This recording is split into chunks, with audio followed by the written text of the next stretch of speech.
if they can betray their patron na si President Duterte, hindi sila uma-attend ng rally, hindi nila ina-advocate yung advocacy ni President Duterte, hindi sila nagsasalita sa mga, hindi nila sinusundan yung mga sinasabi ng ating dating Pangulo, taliwas yung mga ginagawa nila. Mayroong isa dyan, na dilawan.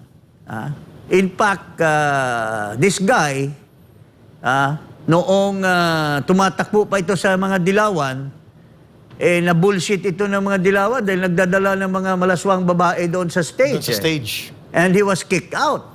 You're talking about Senator Francis Tolentino. Well, ewan ko kung Tolentino ba pangalan nun. but pagkapanalo ni Duterte, even if he was dilawan, napakabait ni Duterte, pare, Eric. Tinulungan siya. Kinuha. Kasi kamag-anak daw, ginawang MMDA chairman. Hindi. Ginawang cabinet secretary, political advisor. Bago ng MMDA, no? Oo. Hindi, MMDA siya ng panahon ni Noynoy. Oo. Tama. Tapos ngayon, nag-jump ship kay Duterte, even if he was a pure dilawan. Tama. Tapos, tinulungan ni Duterte na manalo na senador. It was tested na hindi siya mananalo dahil hindi siya nanalo nung dilawan siya. Ngayon, nanalo siya dahil Duterte campaign. And yung 8 diretso, 0 Oo. First nanalo time lahat ng mga... First time yun. Tapos ngayon, siya pang namumuno dito sa grupo. I don't know kung nagpaalam ba sila kay Digong, pero kasi napakabait ni Digong, bahala na kung i-traidor nyo ako. So, if they can betray President Duterte, bakit hindi nila kayang i-betray din si Subiri? And of course, the nation and the people. And the nation, kasi lukuhan Hindi sila honest to goodness sa taong bayan. Speaking of dinadaan sa mga inside maneuvers Congressman Jing, speaking of lokohan, the pictures can speak for themselves. Yes. Tingnan natin itong si Kumar na nasa ospital daw, pero parang komportable, parang 5-star hotel lang ang kanyang tinutulugan.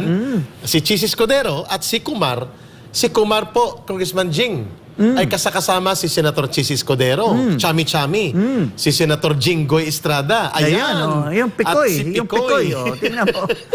At marami pang mga senador. At ang personalidad na ito, I know him personally. Itong si Kumar. Malapit ito sa maraming mga generals, lalo na sa PNP. At si Lisa Masa, si Bongbong. This person has been so very prominently inside mga political circles na mga taong matataas sa gobyerno for reasons alam na natin. Influence Hindi peddling. malayo na dito sa charade na ito na ginagawa nila, sa charade. Ang point man ni itong babae na nasa itaas ay si Kumar. Pwede. Which? Siya ang gumagalaw. Kasi ganito ang theory ko dyan. Sige, go ahead. Nung hindi nila na-persuade si Morales na umatras na lang with the use of Picoy and Enriquez, umatras na lang. Hindi nila dahil matigas ang resolve ni Morales. Picoy, matigas ang resolve ni Morales.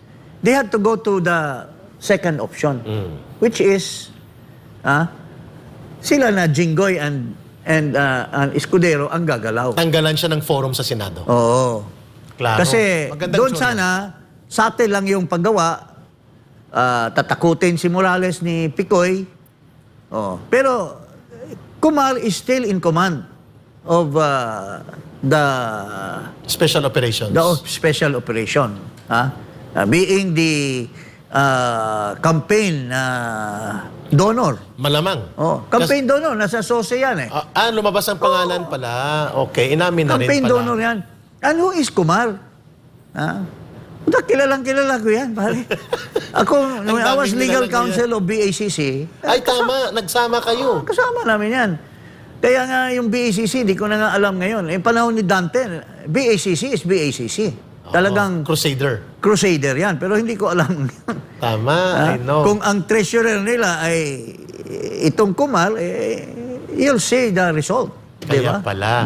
Mga kababayan, maganda pong teorya na binanggit ni Congressman Jim Paras na even yung mga allies supposedly that will stand for principled position sa loob ng Senado ay biglang tumiklo po nang umabot na po ang revelations ng testimonya sa investigasyon sa PDLX ni Morales at ni Senator Bato de la Rosa sa posibleng paglalantad ng isang iskandalusong special operations involving Kumar na i-buy out siya, i-bribe.